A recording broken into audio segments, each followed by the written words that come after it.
Hallelujah, praise the Lord. मसीह यीशु के जिंदा कादर खूबसूरत नाम में आप सबको पादी नोबल सैमुअल का सलाम पहुंचे। उम्मीद करता हूं कि आप सब खैरियत से होंगे। हवा के दोष पर सरहदों की कैद से आज़ाद आपका अपना दिलपसंद प्रोग्राम प्रेयर ब्रेकफास्ट लिए हुए हाजिर हूँ। खुदा उनका शुक्र, उसके नाम की तारीफ की सताइश हो, क्योंकि वही बेहद तारीफ हमद और सताइश के लायक है। अजीज़ों, हम खुदा उनका शुक्र अदा करते हैं कि वो मेहरबान है और हमसे प्यार करता है। आज आप देख रहे हैं कि आपको कमी महसूस हो रही है कि हमारे गेस्ट अभी तक हमारे साथ नहीं है। रेवरेंड डॉक्टर मकसूद कामिल वो लेकर हमें ज्वाइन करते हैं, तो हम आपको वेलकम करते हैं। मुझे मालूम होता है कि आप लोग इंतज़ार कर रहे होंगे, इसलिए मैंने प्रोग्राम को जो है वो शुरू कर दिया और भाई साहब अभी हमें ज्वाइन करते हैं। बाइबल टीवी ग्लोबल आपका अपना दिलपसंद चैनल, जिसे आप बड़े शौक से देखते हैं, और ख़ासतौर पर ये जो प्रोग्राम है जिसे हम सुबह आपके लिए लेकर आते हैं 9 से 10 बजे तक, तो आप हमारा साथ देते हैं। हम आपको वेलकम कहते हैं, खुश आमदीद कहते हैं, जी आए कहते हैं। तो आइए प्रोग्राम को लेकर आगे बढ़ते हैं। लेकिन उससे पहले, जैसे कि मैं हमेशा कहता हूँ कि आपकी बाइबल मुक़द्दस आपके पास होनी चाहिए, और दूसरा काम ये कि आप इस लिंक को अपने दोस्तों अजीज़ों के साथ बांटिए, ताकि वो भी इस प्रोग्राम में हिस्सा ले सकें और बरकत पा सकें। ख़ासतौर पर आज बहुत ही खूबसूरत जो मजमून हम आपके लिए लेकर आए हैं, और मैं उम्मीद करता हूँ कि आप इससे इस्तेफ़ादा हासिल करेंगे, बरकत पाएंगे। पादरी साहब जो पाकिस्तान से हमारे पास आए हुए हैं, और ये हमारे लिए बड़ी इज़्ज़त की बात है, बड़ी खुशी की बात है। तो मैं चाहता हूँ कि जितने लोग यहाँ पर मेरे पास मौजूद हैं, हम उनकी मौजूदगी से फ़ायदा उठाएं और ज़्यादा से ज़्यादा खुदा के पाक कलाम को सीखें। कल बड़ी अच्छी डिस्कशन हुई, और मैं देख रहा था कि बहुत सारे लोगों ने उस प्रोग्राम को देखा और बाद में उसकी रिकॉर्डिंग को भी देखा। तो मैं आप सबका दिल की गहराइयों से शुक्रिया अदा करना चाहता हूँ कि आपने इस प्रोग्राम को इस तरीके से खूबसूरत बनाया। तो लंदन का माहौल, हाँ जी, आज थोड़ी सी धूप भी निकली हुई है, मौसम अबरआलूद भी है, किसी जगह बादल जो है छाए हुए हैं, तो बहुत खूबसूरत मौसम है। तो दिल का मौसम जो है, अंदर का मौसम जो है, वो भी खूबसूरत होना चाहिए। तो आइए हम खुदा के पाक कलाम की जानिब बढ़ते हैं और इस मौसम को ठीक करते हैं। और ये खुदा का जो खूबसूरत पाक कलाम है, हमारे कदमों के लिए चिराग और हमारी राह के लिए रोशनी है। इसके लिए खुदा का शुक्र अदा करते हुए हम इस प्रोग्राम को लेकर आगे बढ़ते हैं। प्रे ब्रेकफास्ट जैसे जैसे वक्त गुजरा है, ये बहुत ज़्यादा जो है वो पॉपुलर होता जा रहा है। तो हम खुदा का शुक्र अदा करते हैं कि अभी बड़ी तेज़ी के साथ लोग जो इसको ज्वाइन कर रहे हैं। तो आप भी बाइबल मुक़द्दस को ले लें, ताकि हम इस प्रोग्राम को जो है वो लेकर आगे बढ़ सकें और खुदा की शुक्रगुजारी कर सकें। तो बात यह है कि देखें, इस प्रोग्राम का मकसद जो है वो इंटरटेनमेंट नहीं है, बल्कि खुदा के पाक कलाम को सीखना और सिखाना। पर सब स्टूडियो में दाखिल हो चुके हैं, तो इनको मेरा ख्याल है चींकियाँ आ रही हैं, और कोई बड़ी शिद्दत से भाई साहब को याद कर रहा है। तो भाई साहब ज़ाहिर घर से निकलेंगे तो कोई ना कोई याद तो करेगा ही। नाज़रीन जी हमारे साथ जुड़ चुके हैं। Good morning everybody. वेलकम जी भाई साहब, कैसे हैं आप? Thank you. Sleep well? Yes. तो हम जो ऑफिशियली भाई साहब को खुश आमदीद कहते हैं बाइबल टीवी ग्लोबल पे, तो भाई साहब की फैमिली जो है दुआ करें कि वो भी ज्वाइन कर लें। अभी तक वो पासपोर्ट के इंतज़ार में है, तो खुदा करे कि उनके पासपोर्ट जो हैं वो जल्दी आ जाएं और वो भी ज्वाइन कर सकें। तो आइए हम बाइबल मुक़द्दस को देखते हैं और खुदा के ज़िंदा पाक कलाम में से सीखते हैं। ज़बूर 119 उसकी 9 से 12 आयत। जवान अपनी रवश की तरफ पाक रखे, तेरे कलाम के मुताबिक उस पर निगाह रखने से मैं पूरे दिल से तेरा तालब हुआ हूँ। मुझे अपने फरमान से भटकने ना दे। मैंने तेरे कलाम को अपने दिल में रख लिया है, ताकि मैं तेरे खिलाफ गुनाह ना करूँ। आए खुदावंद, तू मुबारक है, मुझे अपने आयन सिखा। मैंने अपने लबों से तेरे फरमुदा अहकाम को बयान किया। मुझे तेरी शहादतों की राह से ऐसी शादमानी हुई जैसी हर तरह की दौलत से होती है। मैं तेरे कवानीन पर गौर करूँगा और तेरी राहों का लिहाज रखूँगा। मैं तेरे आइन में मसरूर रहूँगा, मैं तेरे कलाम को ना भूलूँगा। खुदा उनके ज़िंदा पाक कलाम के पढ़े, सुने और समझे जाने पर खुदा उनकी बरकत हो। वैसे भी ज़बूर पंजाबी का बड़ा खूबसूरत है, जवान भला किस तरह साफ रखेगा, अपना यार, yes. बड़े खूबसूरत ये ज़बूर है। जी। तो unfortunately due to some problems we are not able to play any songs and any hymns, और दूसरी उसकी वजह ये भी है कि पाजी सब जब मौजूद हैं तो मैं चाहता हूँ कि हम ज़्यादा से ज़्यादा उनसे खुदा उनके कलाम की बातें सीखें और दीगर जो बातें हैं उनके बारे में हम जान सकें। तो इसलिए अभी थोड़ा सब्र कर लें। वैसे भी जो नए गीत हैं ज़बूर है वो मैंने आपके लिए तैयार किए हैं, तो हम कोशिश करेंगे कि कल से आपके लिए वो ज़बूर और गीत जो हैं उनको लेकर आएँ।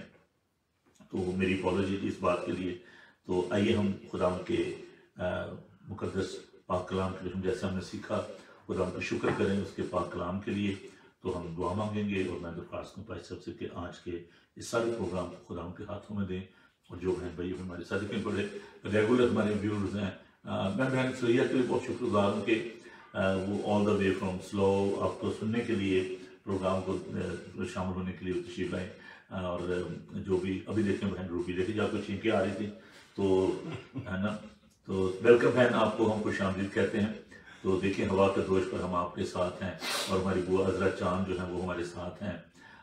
एल्डर वीनस अल्लाह रखा, एल्डर सुहेल साहब मेरे एल्डर से बड़ा प्यार करते हैं और देखें सुबह सवेरे हमारे साथ देते हैं। तो आप प्लीज़ इन सब के लिए दुआ करें। एज एक ये कुवैत में एज एक सब जो अनायत सब के बरकरार हैं बहरीन में, हाँ जी, तो उन्हें हम वेलकम कहते हैं। तो आइए भाई साहब प्लीज़ आप दुआ कीजिए। दुआ मांगे। खुदा कदूस बुजुर्गों बरतर प्यारे आसमानी बाप, हम दिल की गहराइयों से तेरा शुक्र अदा करते हैं। तुझे मुबारक कहते हैं क्योंकि तू मुबारक खुदा है। बरकतें तुझ खुदावंद से सादर होती हैं। तू ही हर तरह की शादमानी, हर तरह की खुशी का सरचश्मा है।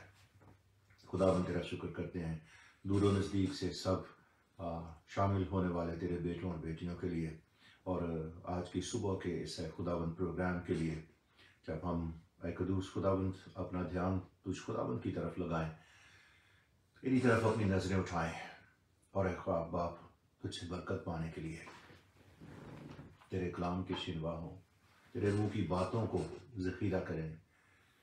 खुदावंद तेरी सताइश और तेरी तारीफ़ करें।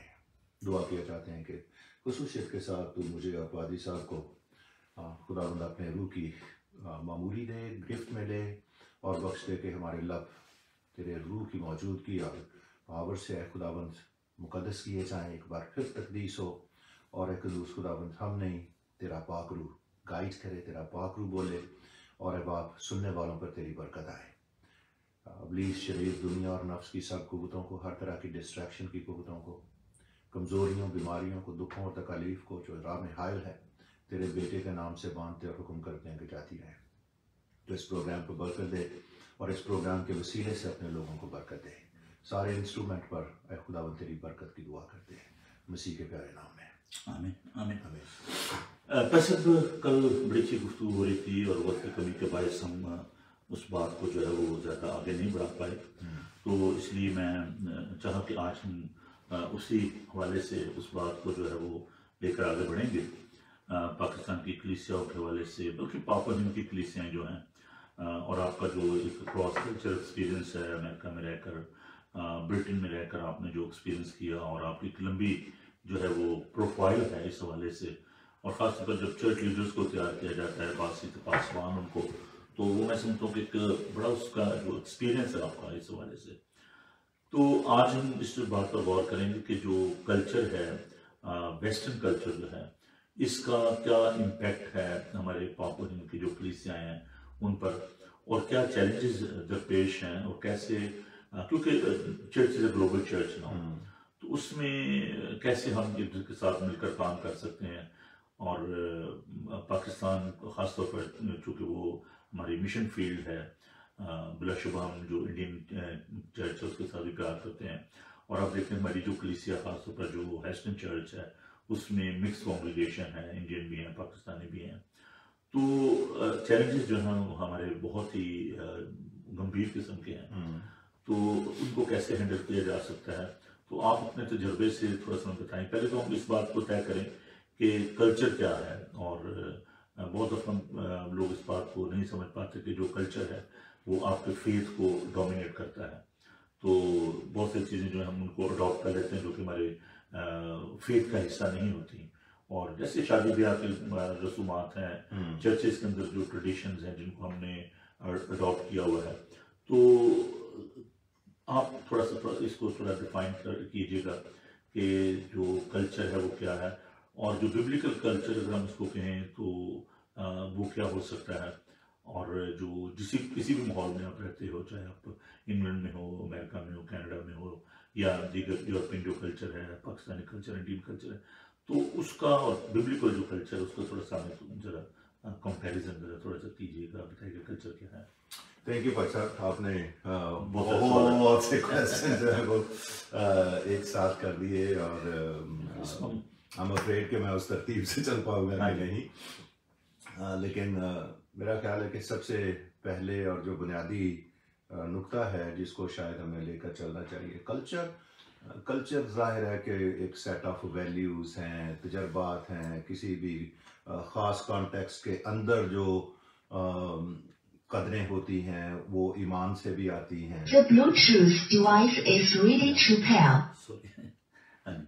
तो वो लोगों के रहन सहन के तरीके, जो सोशल विजडम होती है, जो एक दूसरे के साथ मिलजुल कर रहना सहना, ख़ास किस्म के अकायद और मौसमी हालात, और बहुत सी ऐसी चीज़ें, जो कॉम्प्लेक्स चीज़ है जिसको हम रस्म व रवाज जो आहिस्ता आहिस्ता डेवलप होते हैं, वो इंसानों की ज़िंदगी में बहुत ज़्यादा गहरा होल्ड कर लेते हैं।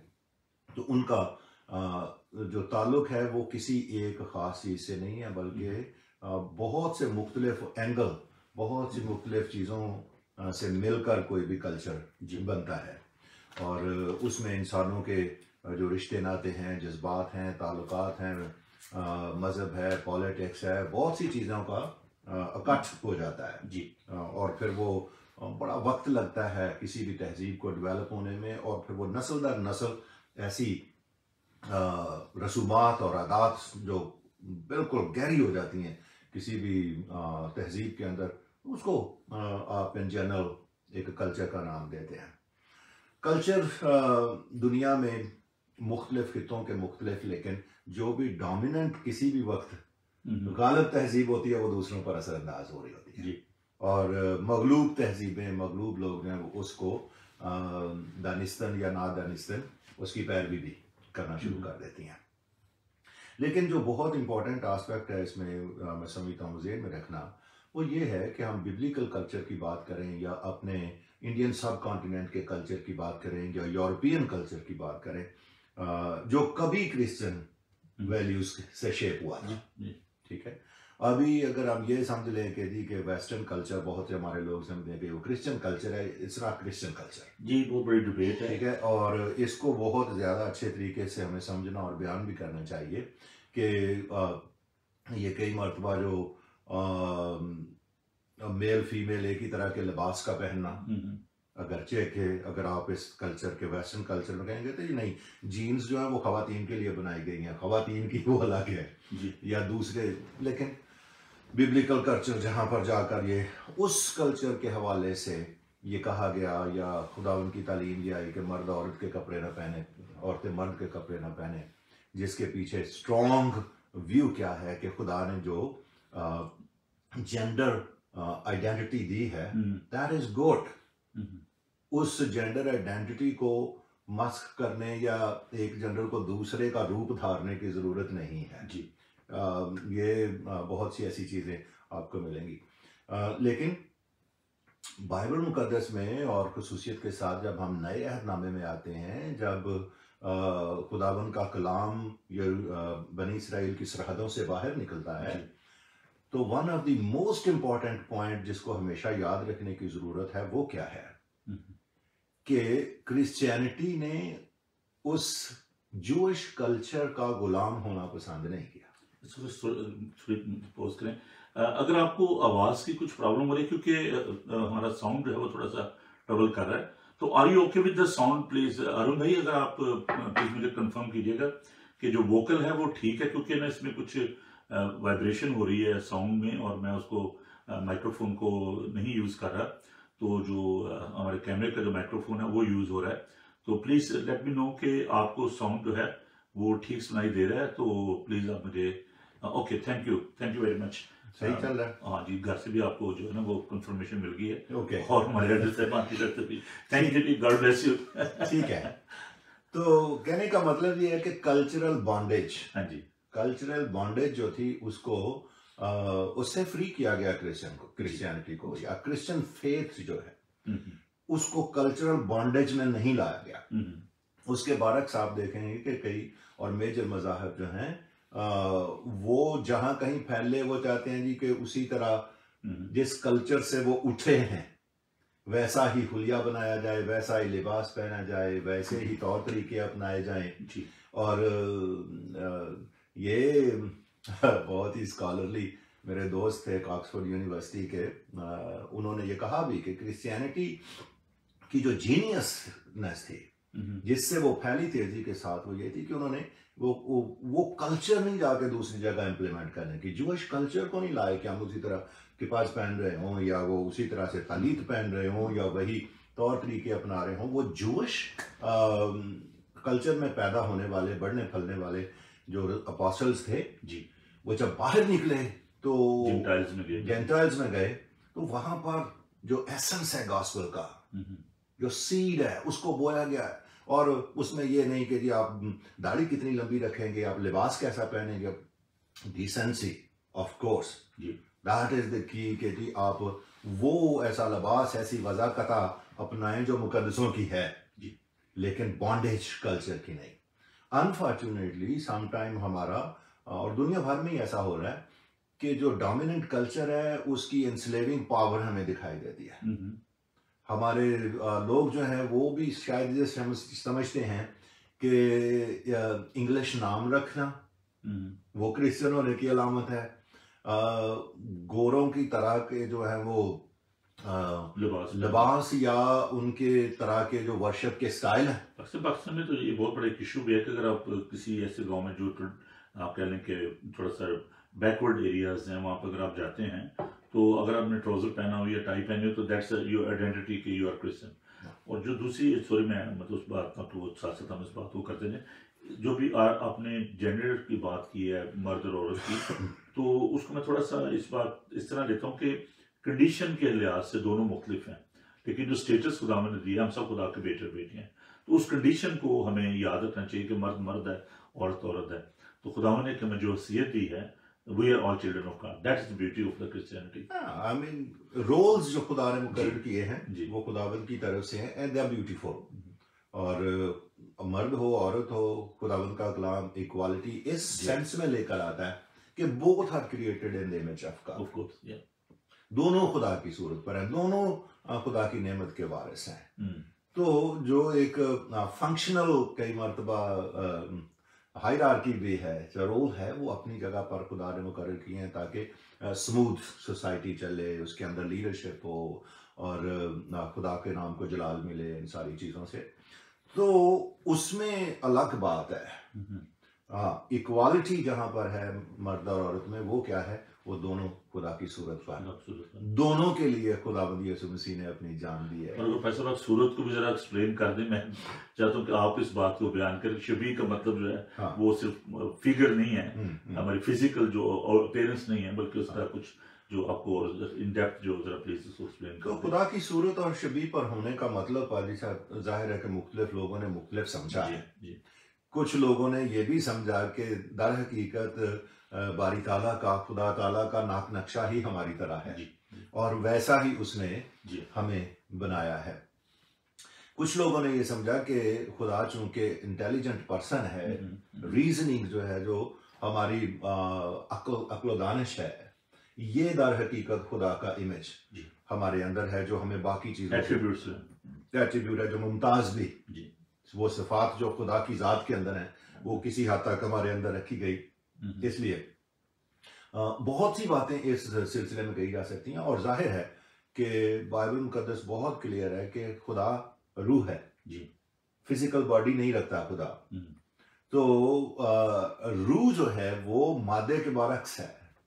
हमारी जो खदोखाल हैं, जो हमारी बॉडी है, ये मटेरियल होने के वजह से इसकी बाउंड्रीज हैं, इसके कंटूर्स हैं। नॉस्टिक की ये तो प्रॉब्लम तो कहते हैं जो इनकार्नेशन के इसलिए खिलाफ थे ना कि मादा में आ नहीं सकता, खुदा प्योर है, रूह है, मादा इवल है, उसमें नहीं आ सकता।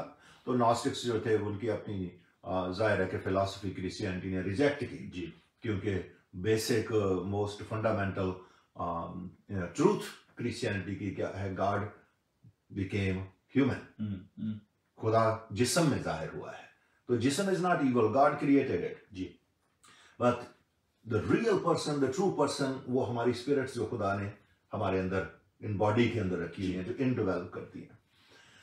तो खुदा के जो इमेज है उसमें जो मेरी अंडरस्टैंडिंग है, जो मैंने कोशिश की पढ़ाया भी, वो मोस्ट पावरफुली क्या है, डेफिनेशन खुदावंद की एक खुदा की जात के बारे में यूहन्ना रसूल ने भी की और जगह जगह पर बिल्कुल क्लियर है, उसके कैरेक्टरिस्टिक से क्लियर है।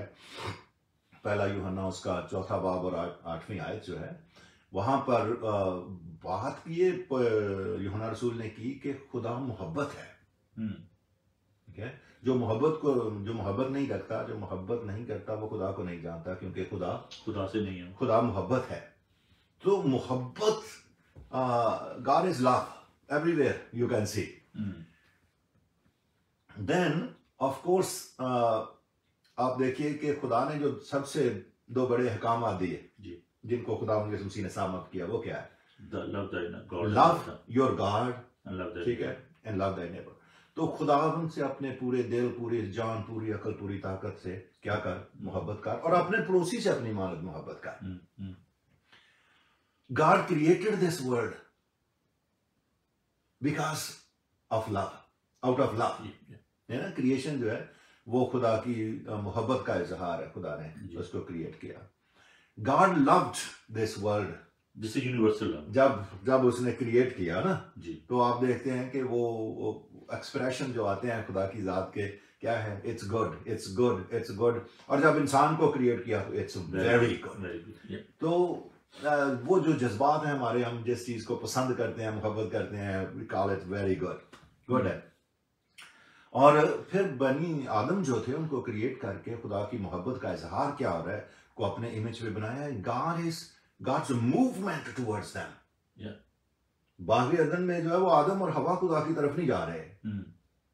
ओरिजिनल क्रिएशन को भी आप देखें तो क्या है कि God comes, खुदा हर रोज ठंडे वक्त में उनकी तरफ आता है। तो जिनसे मोहब्बत की जाती है, God's love in action. God's love in action is I mean drawn to those two individuals. तो खुदा उनकी तरफ जो है वो खींचा चला जाता है। और ये डिमांड है उसके कैरेक्टर की, लव, यस, मोहब्बत का, और दैट इज इट। तो उनको फिर यही था कि वो खुदा से मोहब्बत करें। जी। तो it's total relation based on love, और यही कमांड खुदा ने उनको दिया जी। तो खुदावन ताला जो है वो कभी वो हुक्म नहीं देंगे इंसानों को कि वो उस हुक्म पर अमल करें जिसकी उन्होंने इंसानों के अंदर वो सलाहियत नहीं रखती, मोहब्बत की सलाहियत। तो गॉड्स इमेज जो इंसानों के अंदर है वो मोस्ट पावरफुल कहां से मर्ज होता है? द पावर टू लव जी। God created such individual, such creation जिसके अंदर खुदा ने मोहब्बत करने की सलाहियत रखी। अब अगर इस सिलसिले में आप जाएंगे तो आप देखेंगे, लंबा सब्जेक्ट भी है, लेकिन let me finish this with this saying कि may be then this powerful जो कैरेक्टरिस्टिक है जी, वो डेमोन्स्ट्रेट फार मोर पावरफुली शायद वुमेन में हो रहा होता है ना, as wives, as mother, as daughters, they are more loving. ठीक है, तो किसी तरह से भी इसलिए खुदा ने कहा था आदम का अकेला रहना चाहिए पहले तो, लेकिन ये है कि इमेज खुदा का इक्वली मैन एंड वीमेन के अंदर मौजूद है। जब आप इक्वलिटी की बात करें तो मैं उसी सब्जेक्ट पे वापस आते हुए कि जब हम इमेज की बात करते हैं तो all the human beings, whether they are from Africa, Asia, America, जहाँ से भी आप हैं, we are all carrying the image of God, and उसमें कल्चर की बात जो है वो नहीं है, चाहे कोई गोरा है, काला है, ब्राउन है, वाइट है, जो भी है। So you are all God creation, और इक्वली आप उस खुदा की मोहब्बत जो है वो यूनिवर्सल जो मोहब्बत है, क्या है, मैंने वो सब मेरे पास हो, मैं तुमको आराम दूंगा। खुदा ने दुनिया से, क्योंकि जब आप कहते हो क्योंकि खुदा ने दुनिया से ऐसी मोहब्बत की कि उसने अपना इकलौता बेटा पकड़ दिया ताकि जो कोई भी उस पर ईमान लाए हलाक ना हो बल्कि हमेशा की जिंदगी पाए।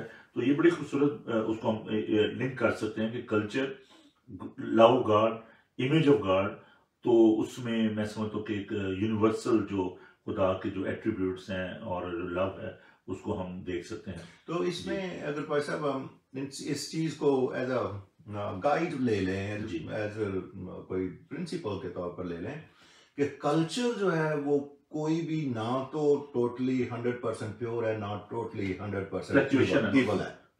ठीक है, गुड एस्पेक्ट होते हैं कल्चर के, बैड एस्पेक्ट होते हैं कल्चर के। कल्चर हमारा जहां पर हम रहते हैं, कोई पर्टिकुलरली हम कल्चर, क्रिश्चियन कल्चर डेवलप नहीं कर पाए। जिस कल्चर में हम रहते हैं वो क्रिश्चियन कल्चर है नहीं जी, जिससे हम डोमिनेट डोमिनेट होते हैं, वो western culture is not Christian culture. या इन जनरल जिस तरह से माइनॉरिटी के तौर पर मुख्तलिफ ममालिक में क्रिश्चियंस रह रहे हैं, तो वो जो है वो तहजीब का कल्चर क्रिश्चियन कल्चर नहीं है जी। बट खुदावंद का कलाम क्या कहता है कि जो कल्चर के अंदर भी अच्छा है, काबिल तहसीन है, तारीफ के काबिल है, गर्स जो सब लोगों की नजर में भला है, उसको अपनाओ। जो कल आपने बात की थी, जो बातें नेकी की हैं, जो बातें नेकी की हैं सबकी, क्या है वो फिलिपियों 4:8 जी, बहुत खूबसूरत बात है वहां पर। तो उनको अपनाया जा सकता है।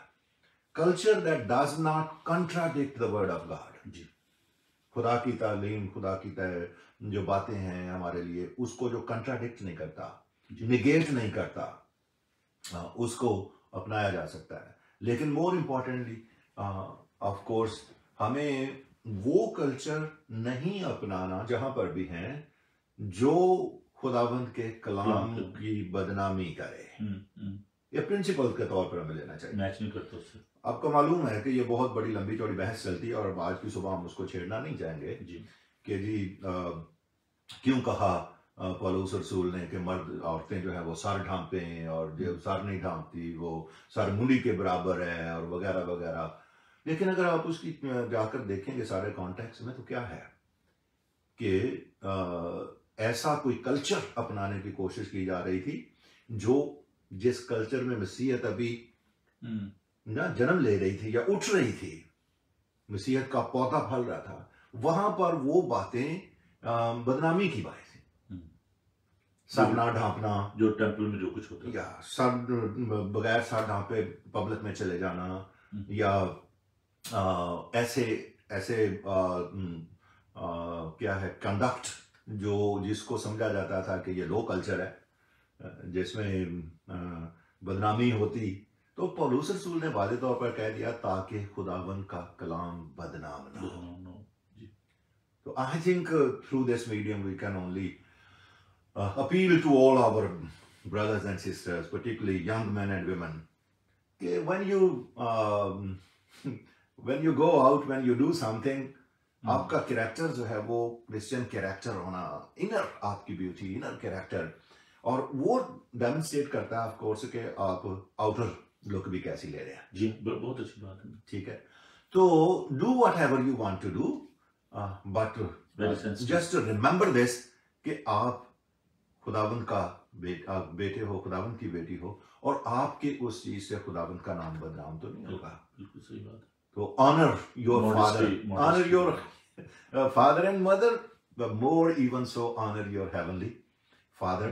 कि किस तरह से आप डिसेंट लिबास पहनते हैं, डिसेंट कंडक्ट है, खूबसूरत लैंग्वेज बोलते हैं, तहजीब के साथ लोगों के सामने पेश आते हैं, मोहब्बत से पेश आते हैं, ह्यूमिलिटी से पेश आते हैं, और कोई भी कल्चर हो उसके अंदर जाना, उसको इम्पैक्ट करना, ये मसीहत में कैरेक्टर रखा गया है कि हमें तशबीह दी गई है नमक और यीस्ट, क्या होता है वो, खमीर से, जो पेनिट्रेट करके अंदर से चेंज करते हैं चीजों को, वो बड़ी जरूरी है। लेकिन इसके साथ एक काविया के तौर पर एक ये ज़हन में भी रखने की जरूरत है कि Christianity, Christian faith, when you try to live it, it is always counter cultural. ये कल्चर के बारक्स है। कल्चर ये नहीं है कि अगर कोई आपके एक गाल पर तमाचा मारे तो दूसरा भी उसकी तरफ फेर दो। कल्चर ये नहीं है कि जब कोई आप पर जुल्म ज्यादती करता है तो आप उसको माफ कर दो। ये तालीमात नहीं है। लेकिन ये जितनी भी आप पढ़ेंगे, खास तौर पर पहाड़ी बाज को पढ़ेंगे, तो it is so counter cultural. ये उस वक्त भी काउंटर कल्चरल था, आज भी है और हर तहजीब में है। तो मसीहों के लिए जिंदगी कहीं आसान नहीं होती। अगर वो वाकयातन फॉलो करते हैं, बिब्लिकल लाइफ को अपनाते हैं, तो लिखा है कि जितने रास्तबाजी के साथ दीनदारी की जिंदगी बसर गुजारना चाहेंगे तो सब सिताए जाएंगे। But this is what we are called for, कि हमें ऐसा कल्चर लेके चलना है, ऐसी अपनी जिंदगी रखनी है जिससे खुदावंद का जलाल जाहिर हो। और उसके लिए लोग जो हैं वो आपको परसिक्यूट भी करेंगे, दुख भी देंगे, बट गॉड वैसे जो कुछ हमारे बच्चे जो फॉलो कर रहे हैं यूरोपियन कल्चर को, खासतौर पर जो मैं समझता हूँ चर्चेस के अंदर भी बहुत सारी चीज़ें जो आ रही हैं, तो क्या उसकी वजह है कि चर्च उनको बता नहीं पा रहा कि भी एक्चुअल जो बिब्लिकल जो प्रिंसिपल हैं वो क्या हैं, और वो इन्फ्लुएंस होते हैं बाहर की दुनिया से, and they are trying to bring word into the church. Yes. Rather they will go into the word as a church. अब ये पैटर्न कोई नई चीज तो है नहीं जी। अगर हम कहने का अब ऐसा हो रहा है, ऐसा नहीं है। वो शुरू से ही ऐसा चलता आ रहा है, क्योंकि जिस तहजीब के अंदर आप रहते हैं उसका इन्फ्लुएंस आना एक नेचुरल चीज भी है, अनलेस आप बहुत ही कॉन्शियसली, जैसा मैंने कहा कि काउंटर कल्चरल लाइफ गुजारने का तहैया नहीं करते जी। तो अब बच्चे जो हैं वो जाहिर है कि स्कूलों में वो उस चीज को सीख रहे हैं, स्कूल्स में जाते हैं। यूरोपियन कल्चर को खास तौर पर बात करें तो टोटली एथिस्टिक टीचिंग है, और इंटरफेथ जो है, अच्छा फिर इंटरफेथ की बात कर लें, जो भी है, जहां पर ये ऑफ कोर्स तालीम दी जाती है कि सारे के सारे ही प्लूरलिस्टिक अंडरस्टैंडिंग सब ठीक है, सारे ही फेथ ठीक हैं, आपको किसी दूसरे फेथ पर कोई एज नहीं है और कोई सच्चाई आप ही के पास नहीं है, सब है। या फिर जो डोमिनेंट वैल्यूज जैसे आप कह रहे हैं, जिसको मीडिया बहुत पावरफुली प्रमोट करता है, which are anti Christian, anti biblical teaching, लेकिन मीडियम जो है जिसके साथ हमारे बच्चे जुड़े हुए हैं, हम जुड़े हुए हैं, ऑल द टाइम इमेजेस जो आते हैं, जो मैसेजेस आते हैं, दे आर सो पावरफुल कि कॉन्शियसली नहीं तो अनकॉन्शियसली वो हमारे अंदर जगह बनाते चले जाते हैं, बच्चों के अंदर भी बनाते चले जाते हैं। और चर्चेस तो ऑफ कोर्स हर जगह पर ये चैलेंजेस फेस कर रहे हैं, और खसूसियत के साथ जहां पर बच्चों को तवज्जो के साथ खुदा के कलाम की अहमियत और उसकी इन्फ्लुएंस हमारे जिंदगियों के लिए और उसकी क्या कदर कीमत है उसको बताया नहीं जाता, तवज्जो नहीं खास तौर पर दी जाती, तो वो then constantly they are learning from media all the time. They are learning from their environment. They are learning from their teachers, schools, peers. ठीक है, जो क्रिश्चियन नहीं है तो उन पर असर आता चला जा रहा है। और ये तो बहुत जरूरी है कि हमारे जो चर्चेस हैं वो खसूसियत के साथ इन चीजों पर प्रायोरिटी के तौर पर तवज्जो दें। ये मेरा दूसरा क्वेश्चन था, प्रायोरिटी आनी चाहिए बेस पे और चर्च बेस पे हम क्या कर सकते हैं। एग्जैक्टली, तो उसमें ये बहुत जरूरी है। कई मरतबा आप देखते हैं कि सिर्फ बच्चों के लिए होता है संडे स्कूल, और ड्रामे करा लिए तो कुछ आयात भी याद दिला दी, लेकिन जब बच्चे टीन एज की तरफ जाते हैं जहां पर उनको असल चैलेंजेस पेश आते हैं, बलूगत की तरफ जा रहे होते हैं, प्यूबर्टी की तरफ जा रहे होते हैं, वहां पर आकर चर्चेस उनको कुछ नहीं सिखाते। खासतौर पर जो सेक्स एजुकेशन है और बिब्लिकल जो टीचिंग है कि जैसे अभी बहुत सारे इश्यूज हैं हमारी सोसाइटी में, सेक्सुअल जो एजुकेशन है उसके बारे में हम बहुत चर्च में नहीं बताया जाता, जो फैमिली जो है वो डिस्कस नहीं करते, उसका रिजल्ट ये है कि जो बच्चे हैं वो बाहर से सारी एजुकेशन ले रहे हैं। या तो ये बहुत इंपॉर्टेंट है, मतलब this is one of the very important part, dominant part of our life. लेकिन अगर हम उसको खुदावंद के कलाम के मुताबिक अंडरस्टैंड नहीं करते, हमारी कुछ थोड़ी सी बात हो रही थी कल भी, तो जितने भी लोग हैं वो मैरिड हैं, यंग लोग हैं, खुदावंद के कलाम में मैं बिल्कुल रिकमेंड करूँगा कि वो अमसाल की किताब को बहुत पढ़ें। जी, अभी सुबह हम उसको ठीक देखें। है, अमसाल की किताब जो है, proverb, book of proverb is so powerful, practical life, daily life, wisdom की बात है। विजडम मीन्स यू नो ये जो प्रैक्टिकल लाइफ को आपने कैसे गुजारना है। एक नॉलेज होता है, दूसरी विजडम है, तो विजडम से भरी हुई किताब है ना। Practical gives you total instructions के आपने घरेलू लाइफ जो है, वर्क की लाइफ है, सेक्सुअल लाइफ है, इसमें कैसे प्योर रहना है और कैसे इन चीज़ों को करना है, and that will help you greatly. और उसके अलावा ये बात जहन में रखना कि यस, साइंटिफिक एजुकेशन जो है वो अपनी जगह पर अहम है। एनालिसिस जो साइंस करती है, साइंटिस्ट करते हैं, उनका एक लेवल है जी, और साइंटिफिकली उन चीज़ों को बताया जा सकता है, प्रूव भी किया जा सकता है, बट हायर देन दोस वो है इंस्ट्रक्शन जो खुदावंद के कलाम से आती है। अब साइंस जो है वो आपको होलीनेस की कभी बात नहीं करेगी। जी, ठीक है, साइंस जो है वो आपको ये तो बता सकती है कि यहाँ पर जो है आप ये सेफ्टी मेजर कर लें, वो सेफ्टी मेजर कर लें, इस तरह से अपने कर लें, but Bible talks about the purity, Bible talks about holiness. Science holiness की बात करते हैं। ठीक है, और होलीनेस को किसी आप साइंटिफिक लैब में नहीं टेस्ट कर सकते ना, उसको आप कर सकते हैं, लेकिन जो अनहोलीनेस या जो सिनफुलनेस है, how it destroys somebody's total life, there is no cure in the scientific world. वो किसी के पास ऐसी क्योर नहीं है, क्योंकि ना वो सिन को समझते हैं, ना सिन के एनालिसिस कर सकते हैं। ये खुदाबंद का कलाम करता है, थियोलॉजी करती है, और डैमेजेस जो हैं वो सबको पता है साइकोलॉजिकली। अगर आप अनफेथफुल लाइफ गुजारते हैं, उसके क्या माशी असरात आएंगे, खानदान पर क्या आएंगे, साइकोलॉजिकल क्या आएंगे, लेकिन स्पिरिचुअल जो है उनकी कोई नहीं समझेगा। It's a far more sin जो है, it's a far more spiritual destructive power है, जो पूरी की पूरी लाइफ को आपका माइंड, बॉडी, सोल सबको डिस्ट्रॉय करता है। तो उनसे कैसे आप सेफ गार्ड करते हैं, कैसे बचते हैं, that you have to come to the Bible. I'm seeking your advice regarding जो ये जो प्रॉब्लम्स हैं अभी, जैसे जिनको हम लेके चले थे शुरू में, बहुत सारे मेरे पासवान जो दोस्त हैं, भाई हैं, वो देख रहे हैं प्रोग्राम को। जैसे भी हम बात कर रहे थे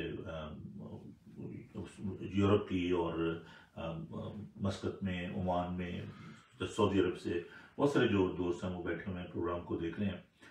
पासवानों को आप उस्ताद हैं और खुदा ने आपको बड़ी बरकत दी है, तो पासवानों को और पेरेंट्स को खास तौर पर जब हम, मैंने ये फील किया कि बहुत सारी बातें जब हम इम्प्लीमेंट करने की कोशिश करते हैं, बिब्लिकल जो प्रिंसिपल हैं, बहुत सारे लोग कहते हैं जी ये शायद जी पाकिस्तान से नए आए हैं, इनको पता नहीं है, तो वो उसको हमें गलत जो है गलत तरफ लेके जा रहे हैं।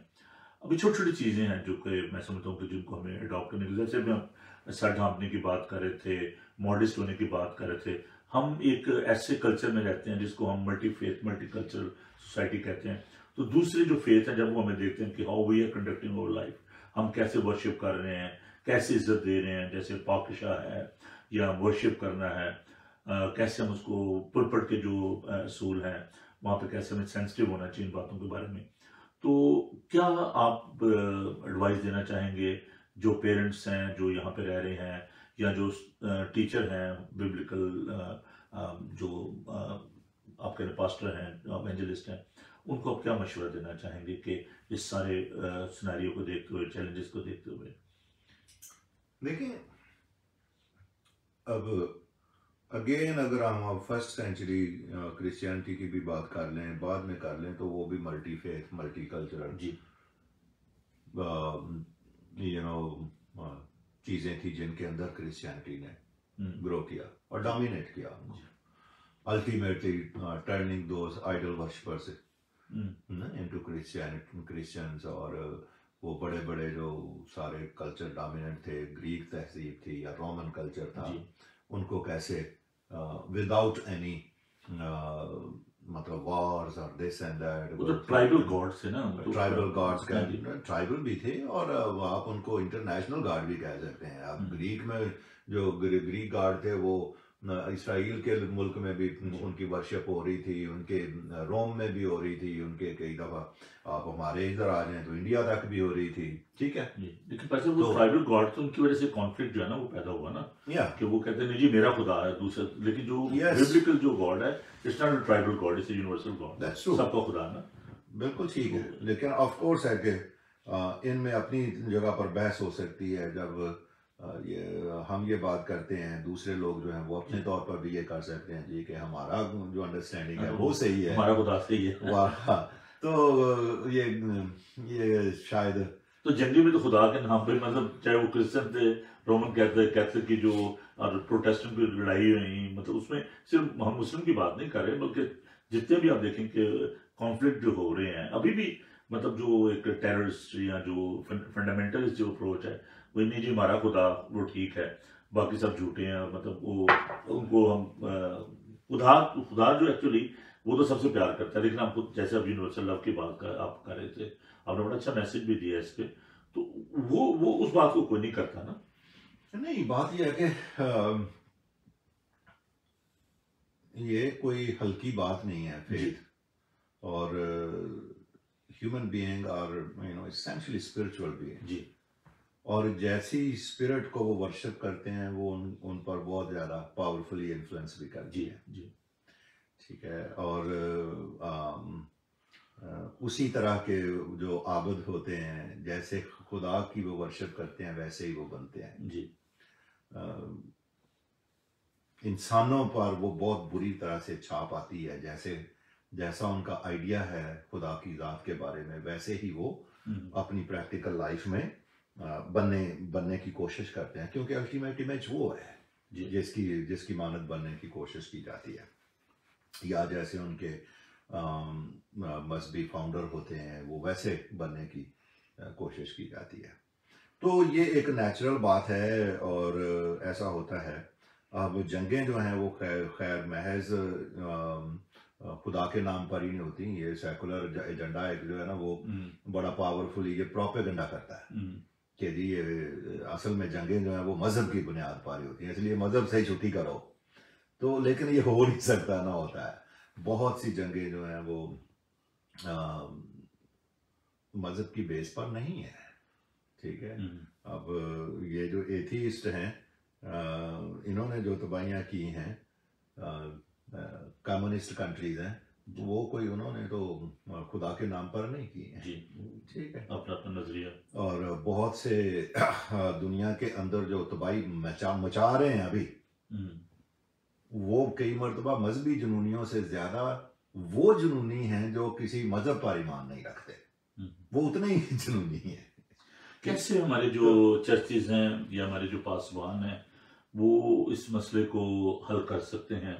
और जैसे कि हम अभी क्रॉस कल्चर उसकी बात शुरू की थी हमने, कि जो लोग पाकिस्तान से या इंडिया से यहाँ पे आते हैं उनके लिए कल्चर शॉक होता है कि जी हम सोचे थे यहाँ पे जो क्रिश्चियन कंट्री है जी यहाँ पे लोग सारे चर्चेज भरे होंगे और हालेलुया प्रेज द लॉर्ड हर वक्त सड़कों पे हो रही होगी। तो इस समटाइम हम सोचते हैं कि बड़ा एक शॉकिंग होता है कि ये क्या हो रहा है जी यहाँ पे, मतलब लोग फुटबॉल देखने जा रहे हैं, लोग जा रहे हैं मार्केट्स में जा रहे हैं, and they are least interested in the service, नहीं यार ठीक है संडे है तो कोई बात नहीं। उसमें एक तो देखें मालूमात की कमी की बात है, या जिस कल्चर में आप उधर से इधर आ रहे हैं उसको बेहतर तौर पर ना समझने की बात है। जैसा हम पहले कह रहे थे कि जिसको वाइट स्किन के साथ लोग हमारी तहजीब में पीछे देखते हैं, समझते हैं ये मसीही है जी, ये क्रिश्चियन है, ऐसा तो है नहीं। अब यहाँ पर जो कल्चर जहाँ पर जा पहुंचा है, जिस नहज पे पहुंचा हुआ है, वहां पर लोकल क्रिश्चियन भी परेशान है, लेट अलोन के जो बाहर से आ रहा है उनको भी पता है कि जी लोगों का रुझान बहुत देर से खुदा की तरफ नहीं है। उनके अंदर आप अफ्लुएंस ले लें जी, ठीक है, दौलत इतनी आ गई, सहलंगारी इतनी आ गई कि बहुत से लोगों को दुआ करने की ज़रूरत नहीं है, खुदा से वास्ता नहीं है। बदलती तहजीब के अंदर ऐसे तौर तरीके आ गए, या उनकी जो कंपीटिंग फोर्सेस हैं जो पुल करती हैं ऑल द टाइम, वो किसी का तो अब फुटबॉल ही खुदा है, हाँ, किसी का क्रिकेट गॉड है, ठीक है, उनके अपने अपने गॉड बनाए हुए हैं लोगों जी। ने, इमेजेस नहीं है, आइडल नहीं है नस्ब हुए, लेकिन we are many time just you know shocked with this के हाउ एक जो फुटबॉलर है वो कितनी दुनिया उसकी पैरवी करती है, ये इतने मिलियन कमाता है, इसके ये है, they worship like a God. अच्छा चर्च तो अगले मर्तबा भी चले जाएंगे, चलो उधर चले जाते हैं, है ना। और को बड़े बड़े स्टार्स आ रहे हैं जी, हीरोज आ रहे हैं जी, उनकी लोग हीरो वर्शिपर्स हैं, प्रायोरिटी चेंज हो गई। देयर आर नो लोग गॉड वर्शिपर कम है, हीरो वर्शिपर से ज्यादा हो गए और अपने अपने हीरो बनाए हुए हैं, ठीक है। तो ये आने वालों को समझना चाहिए कि किस तहसीब के अंदर वो आ रहे हैं। दूसरी बात यह है कि जहां पर ये तवक्को करके कि वहां पर ऐसा होगा, अगर नहीं है तो आप वो माहौल खुद पैदा करें जी। आप उससे ना कहें कि यहाँ ऐसा नहीं होता तो फिर हम भी ऐसा ही नहीं करते। If you want to worship God there is no पाबंदी, कौन आपको रोकता है? जी। यहाँ पर वो तो फ्रीडम है ना जी। तो आप अपने अगर समझ लेंगे जी एक गोरे के इलाके का चर्च जो है वो किसी हद तक एम्प्टी हो गया या कुछ हो गया तो दैट डज नॉट मीन कि आपका चर्च भी एम्प्टी ही होना चाहिए। आप करें मेहनत, आप इकट्ठे हों, आप लोगों को एनकरेज करें, डिसाइपलशिप की जरूरत है, डिसाइपलशिप की भी जरूरत है, ऐसा माहौल भी क्रिएट करने की जरूरत है। सम टाइम हम भी के इतने रिजिड होते हैं सम टाइम कि हम वी पुश पीपल आउट अपनी जिद पे आकर, जो कई दफा नजर हमारी ऐसी होती है कि जी this is the biblical principle, लेकिन होता नहीं, वो हमारा ही क्रिएट किया होता है। बिल्कुल सही बात है। तो उन चीजों से बहुत से कई दफा अब देखें कि बच्चे हैं, नौजवान बच्चे हैं, अगर वो ऐसा मतलब रिलैक्स होकर आना चाहते हैं चर्च, या कोई सर पे कैप रख लेता है या कोई इस तरह तो पादरी अगर कहेगा कि नहीं तुझे सर से टोपी उतार के बैठना पड़ेगा, नहीं तो तू चर्च में ही नहीं बैठ सकता, ये गलत बात है। तो ये तो कोई ऐसी रिजिडनेस जो है ना, रिजिडनेस जो है वो वी ड्राइव पीपल। बहुत से चर्चेस वैसे भी बहुत बड़ा मसला है ट्रेडिशनल चर्चेस में, मैंने एक्सपीरियंस किया, को कहते हैं जी हमें प्यूज नहीं उठाने, ये हमारी ट्रेडिशन है। और प्यूज अच्छा जी हमने ऑर्गन जो उसको, वो एक ओल्ड लेडी तो कहती है मैं मर जाऊंगी लेकिन ऑर्गन नहीं यहाँ से मूव होने दो, कीबोर्ड नहीं आता चर्च में, गिटार नहीं बज सकती, म्यूजिक बड़ा लाउडली है। यस तो अच्छा जी हमारी ट्रेडिशन ये है कि हमने 45 मिनट वर्शिप करनी है, तो इससे ज्यादा नहीं होनी चाहिए। तो वो जो कल्चर जो चीजें थी, ये चीजें तो देखें ये चेंज होती रहती है जी। देयर वाज टाइम, आपने ये सुना होगा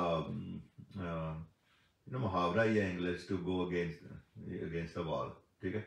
लोग जो थे 3-3 4-4 घंटे 6-6 घंटे चर्चेस में उस वक्त कोई बेंच नहीं होते थे, कोई प्यूज नहीं होते थे, खड़े होके इबादत करते थे और नहमिया की किताब में खड़े होके करते थे। और जो बुजुर्ग या तो थक जाते थे ना, जाके दीवारों के साथ टेक लगा ले खड़े हो जाते थे, ठीक है। आहिस्ता आहिस्ता जो है वो लोगों का स्टमक कम होता गया स्पिरिचुअलिटी के लिए, कम से कम साइकोलॉजी आई, बहुत सी साइकोलॉजी ने कहा जी कि जो अटेंशन है ना वो उसका ड्यूरेशन बस इतना है जी। हमारी बहुत सी जो वर्शिप सर्विसेज है उनको डोमिनेट किसने कर लिया? साइकोलॉजिकल थिंकिंग ने, कि जी ये बंदा तवज्जो सिर्फ 5 मिनट दे सकता है, 10 मिनट दे सकता है, 15 मिनट, इससे ज्यादा नहीं दे सकता, कम्युनिकेशन, ठीक है।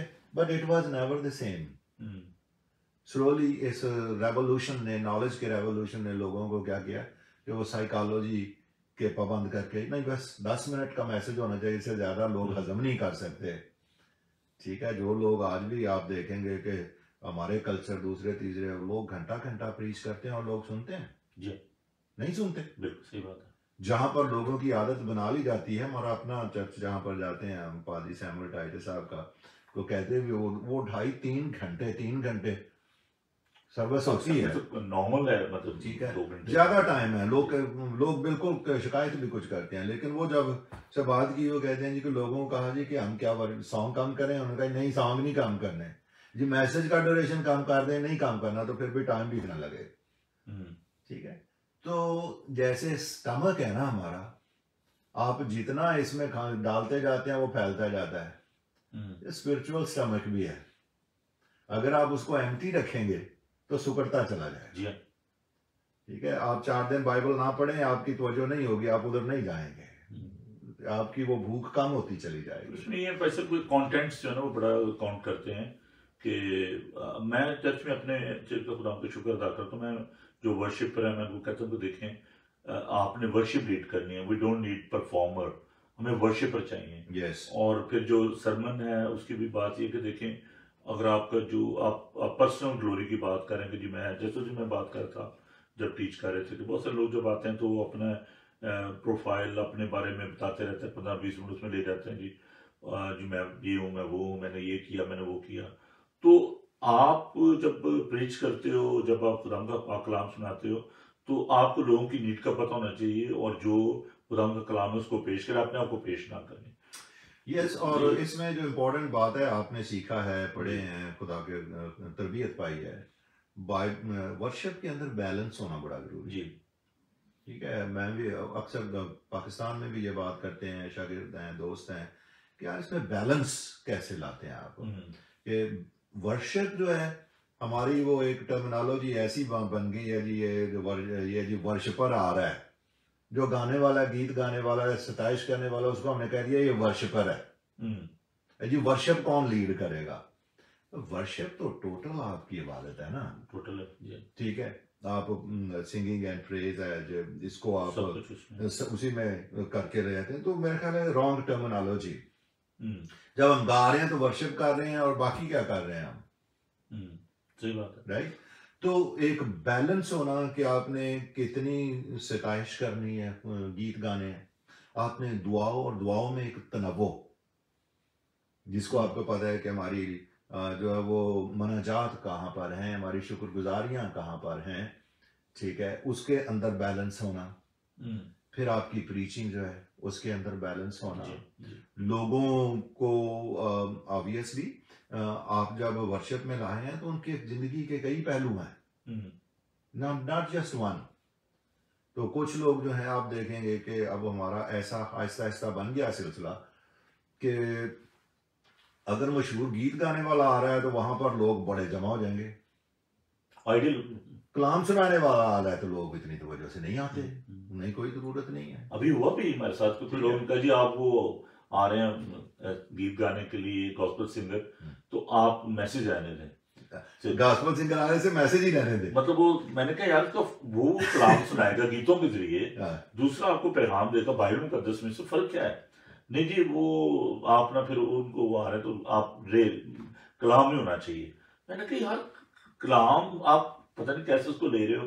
तो मैंने उस बात में स्टैंड लिया, मैंने कहा नहीं सरमन भी होगा, इबादत का आप वो जो आप बात करें उसमें होलनेस है, उसमें सब कुछ है। नहीं, बैलेंस होना बड़ा जरूरी है, उसमें वेल राउंडेड सारी आपकी वर्शिप और उसमें थिंकिंग लगती है जी। आप उसको जब वर्शिप ऑर्डर तैयार कर रहे हैं तो you have to think about these things, और उसके सारे आप बच्चों के लिए उसमें क्या रख रहे हैं, आप जवानों के लिए उसमें क्या रख रहे हैं, बुजुर्गों, क्योंकि ये बड़ा कॉम्प्लेक्स बात है, डिफरेंट एजेस के लोग वक्त जो है बड़ी तेजी के साथ गुजरा और देखिए 2-3 मिनट रह गए आपके साथ बात करते हुए, वक्त का पता नहीं चलता। मैं बहुत ही शुक्रगुजार हूँ इस बात के लिए, और मेरा जी तो ये चाहता है कि आपको इधर ही रखने होल्ड करके और जाने ना दे आपको, बहुत ही यकीन जाने बरकत मिलती है। और मैं समझता हूँ कि जो हमारे नाजरीन हैं उनके लिए भी ये बड़ी बाबरकत बात है। लेकिन चले कोई बात नहीं, दिल दूर नहीं होने चाहिए, और मीडिया ने तो बड़ा अच्छा कर दिया है कि हम पाकिस्तान से भी आपके साथ इन टच रहेंगे, अगरचे बहुत ज़्यादा मसरूफ़ हैं रीते में। और जो बहन भाई जिन्होंने लेटर ज्वाइन किया, मैं उनको बताना चाहता हूँ कि रेवरेंड डॉक्टर मकसूद कामिल साहब जो कि पाकिस्तान में जो एक एरिटे जो इंस्टीट्यूट है लीडरशिप एंड मैनेजमेंट उसके डायरेक्टर हैं, और इन दिनों पाकिस्तान से यहाँ पर आए हुए हैं, हमारे साथ हैं। और अभी उन्होंने आयरलैंड जाना है, और होप के जब आयरलैंड से वापस आएंगे तो हम उन्हें स्पेयर नहीं करेंगे और ब्रेकफास्ट शो में लेकर आएंगे। तो ये अच्छा, ये टाइम ऐसा सुबह का कि इसमें बहनों भाई आप भी हमारा साथ दे देते हैं, और जो गेस्ट होते हैं वो भी अवेलेबल होते हैं। उसके बाद बाकी जो हमारी मसरूफियात होती हैं वो जारी रहती हैं। तो हम दुआ करेंगे भाई साहब के लिए, उनके सफ़र के लिए, उनकी फैमिली के लिए, कि खुदा ऐसा मुमकिन करे कि वो आ सकें और यहाँ पहुँचें। और इसके साथ साथ हम आपके लिए भी दुआ करेंगे। तो आइए हम अपने सरों को झुकाएं और खुदा की शुक्रगुजारी करें और इन सारी बातों के लिए जो आज आपने सीखी हैं। ये बड़े ही खूबसूरत मज़ामीन है। अभी जैसे वर्शिप की बात हो रही थी तो इसमें बहुत कुछ हो सकता है कि डब्ल्यू टोजर की बड़ी अच्छी खूबसूरत किताब व्हाट हैपेंड टू वर्शिप, तो उसमें मैंने कुछ सिखाया भी, कोशिश की मैंने ब्रेकफास्ट शो में। तो कभी नेक्स्ट बल्कि हम करेंगे, इस पर भी बात करेंगे, इस सब्जेक्ट को हम जारी रखेंगे। तो वंस अगेन भाई साहब आपका बहुत बहुत शुक्रिया। तो आइए अजीज़ों हम दुआ मांगे, खुदा की शुक्रगुजारी करें और आप भी हमारे साथ दुआ में शामिल हों। चंद लम्हे हम खुदा को दें और अपने ध्यान खुदा की तरफ लगाएं, सारे काम छोड़ दें और हमारे साथ आप दुआ में शामिल हों। हम आपके लिए, आपके घराने के लिए, आपके सारे काम काज के लिए, आपके कारोबार के लिए हम दुआ करेंगे। भाई सब के लिए दुआ करेंगे जो आज वो सफ़र करने को है, खुदा उनके साथ। तो जैसे वो वापस आते हैं तो फिर हम कोशिश करेंगे कि उनको स्पेयर ना करें और उनसे मज़ीद हम सीखें। ये बड़ा कीमती वक्त है उनका, तो उससे हम फ़ायदा उठाएं और खुदा हम सबको उनकी इस सारी टीचिंग से बरकत दे। तो आइए हम अपने आप को खुदा के चरणों में लाएं, खुदा से दुआ मांगें। खुदावन मेहरबान जिंदा पाक खुदा, तेरा शुक्र, तेरी तारीफ, तेरी सताइश हो कि प्यार खुदावन तू हमें अकल, दानिश और हिकमत बख्शता है। प्यार खुदावन हम जिस कल्चर में रहते हैं, जिस माशरे में रहते हैं, जिस माहौल में रहते हैं, खुदावन हमारे लिए बहुत सारे चैलेंजेस हैं। तेरा कलाम जो कि हमारे कदमों के लिए चिराग और हमारी राह के लिए रोशनी है, खुदावन इल्तिजा करते हैं कि तेरा कलाम कभी भी खुदावन हमारी ज़िंदगियों से जुदा ना हो। खुदावन इसको हम अपनी ज़िंदगी में अव्वल दर्जा दें और प्यारे खुदावन इस वक्त दुआ करते हैं प्यारे खुदावन तेरे लोगों के लिए कि तू उन सबको बड़ी बरकत दे। जो किसी की मुश्किल है, कोई बीमार है, दुखी है, लाचार है, मुसीबत ज़दा है, खुदावन तू उनके साथ हो। जिनके एम्प्लॉयमेंट के इशू हैं, रिलेशनशिप के इशूज़ हैं, हेल्थ के इशू हैं, खुदा हम सबको तेरे चरणों में लाते हैं, तेरी बरकत चाहते हैं। तेरे खादम के लिए रेवरेंड डॉक्टर मकसूद साहब के लिए दुआ करते हैं, जब वो आज सफ़र करने को है खुदा उनके साथ होना, उनके घराने के लिए तेरी बरकत चाहते हैं। दुआ करते हैं कि उनके वीज़े के सारे प्रोसेस को तो अपने हाथों में ले, उनके लिए बंद दरवाज़ों को ताकि खुदा यहाँ पर आ सके। उनकी बेटे के लिए जो कि कनाडा और अमेरिका में है, खुदा उनके लिए तेरी बरकत चाहते हैं। और जलाली यीशु हम दुआ करते हैं अपने चर्च के लिए, western Asian United reformed church के लिए, लुटन की कलीसिया के लिए और दीगर तमाम कलीसियाओं के लिए तेरी बरकत चाहते हैं। इस मुल्क के लिए तेरी सलामती चाहते हैं।